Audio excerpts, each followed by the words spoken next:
प्रारंभ किया। कौन बैठा था सुनने? सुनी महेश।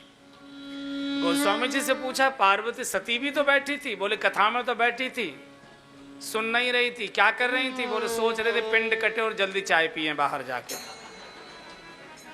ये पिंड कटे और जल्दी बाहर जाके चाय पिए। कब छोड़? बार बार अभी 6 नहीं बजे, अभी 6 नहीं बजे। बड़ा कट। सुनी महेश। कथा में बहुत लोग बैठते हैं, सुनते कितने? बहुत। जिसने सुनी बेड़ा पार हो गया। देखिए, इस कथा को समझने की कोई सूचना नहीं है, इस कथा को सुनने की सूचना है। केवल भगवान की कथा को सुनिए, कुछ भी करते रहिए आप जीवन में, अपना जीवन बिल्कुल मत भले ही बदलिए, कथा सुनते रहिए, बेड़ा पार हो जाएगा केवल सुनने से। सबने कहा सुनो।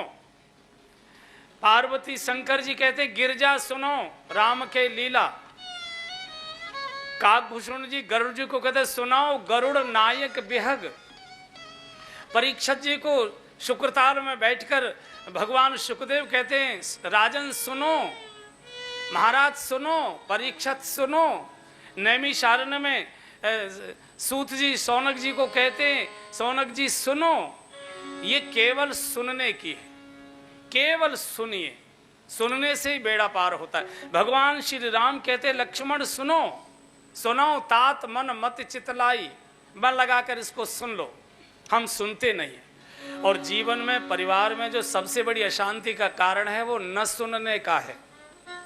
जिसको सुनना आ गया, सुनी महेश परम सुख मानी। जो सुन लेता है वो शांत भी रहता है और बड़ा भी हो जाता है। आप घर में देखिए, जो सबकी सुन लेता है वो सबसे बड़ा होता है। माँ घर में सबकी सुन लेती है, सबसे बड़ी मानी जाती है।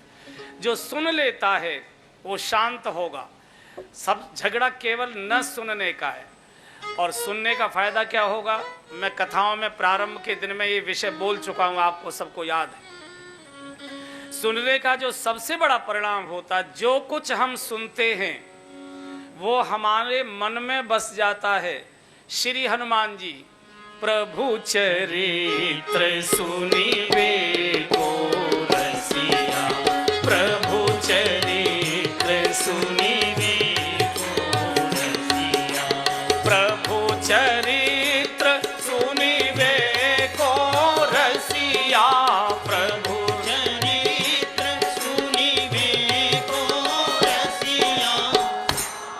श्री हनुमान जी 24 घंटे भगवान की कथा सुनते हैं। परिणाम राम लखन सीता मन बसिया, राम लखन सीता मन बसिया, प्रभु चरित्र सुनिबे को रसिया, प्रभु चरित्र सुनिबे को रसिया, राम लखन सीता मन बसिया, राम लखन सीता मन बसिया। जो सुना वो मन में बस जाता है। हनुमान जी राम जी की कथा सुनते, राम लखन सीता मन में बस गए। अब वो सिद्धांत याद कर लो, जो हम सुनते हैं वो हमारे मन में बस जाता है, और जो हमारे मन में बसा होता है माथे की आंखें दुनिया में उसी को खोजा करती है। जो आपके मन में किसी का कपड़े का प्रिंट देखा और वो आपने देखते ही मन में वो प्रिंट बस गया, और आप कपड़ा खरीदने गए, दुकानदार कितने भी प्रकार के प्रिंट निकाले, आपका मन क्या बोलता है? वो वाला नहीं है, वो वाला नहीं है, वो वाला नहीं है।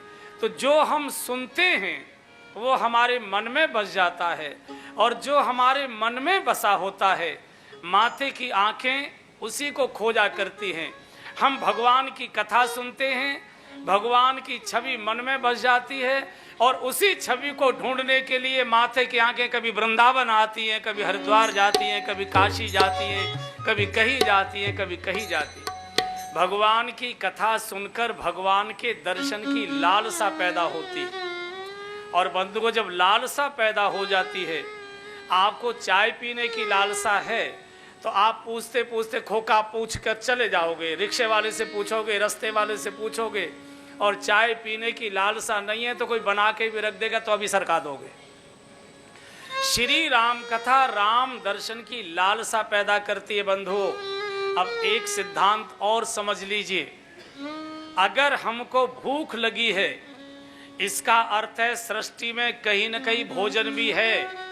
अगर सृष्टि में भोजन नहीं होता तो मनुष्य को भूख नहीं लगती। अगर हमको प्यास लगी है इसका अर्थ है सृष्टि में कहीं न कहीं जल है। अगर जल नहीं होता तो प्यास नहीं लगती। अगर हमको रोग हुआ है इसका अर्थ है सृष्टि में कहीं न कहीं उसका निदान भी है। अगर निदान नहीं होता तो हमको रोग भी नहीं होता। अगर भगवान के दर्शन की लालसा मन में जगी है इसका अर्थ है कि निकट में कहीं न कहीं भगवान भी है, नहीं तो लालसा जगती नहीं, प्रश्न ही पैदा नहीं होता है, प्रश्न ही पैदा नहीं।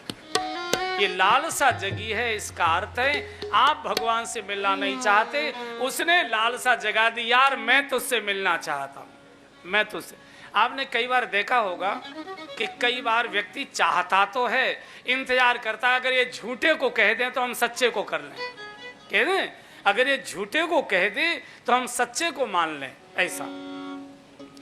तो भगवान भी ये जो लालसा जगा रहा है वास्तव में आप नहीं चाहते, उसकी इच्छा हो रही है, इसलिए वो कथा सुनवाएगा, संतों से मिलवाएगा, कुछ न कुछ करेगा।